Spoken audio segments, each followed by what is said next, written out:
من معالم التوحيد، وهو حد التوحيد وحقيقته.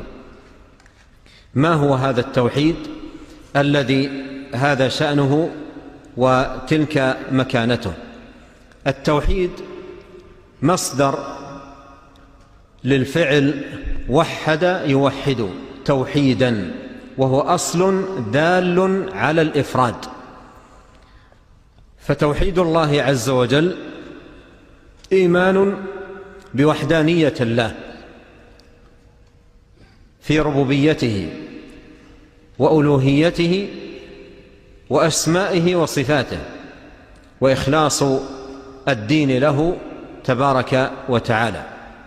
فتوحيد الله عز وجل هو أن يفرد وحده جل وعلا بالإقرار بأنه رب العالمين وخالق الخلق أجمعين، المتصرف في هذا الكون عطاء ومنعا، خفضا ورفعا، قبضا وبسطا، حياة وموتا، عزا وذلا إلى غير ذلك. والإيمان بوحدانيته في أسمائه وصفاته، كما قال الله سبحانه: ولله الأسماء الحسنى فادعوه بها.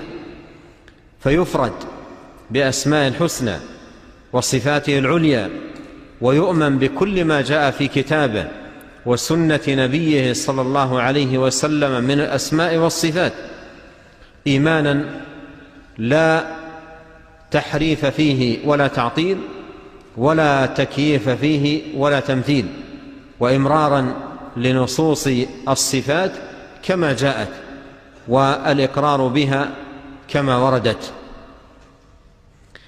والإيمان بأنه سبحانه وتعالى المعبود بحق، ولا معبود بحق سواه، وأن يفرد وحده تبارك وتعالى بالعبادة، وأن يخلص الدين له.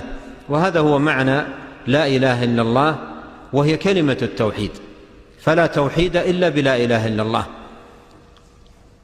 ولا إله إلا الله التي هي كلمة التوحيد قائمة على النفي والإثبات، نفي العبودية عن كل من سوى الله، وإثباتها بكل معانيها لله تبارك وتعالى وحده، إخلاصا للدين له وإفرادا له وحده تبارك وتعالى بالعبادة، وبراءة من الشرك وخلوصا منه.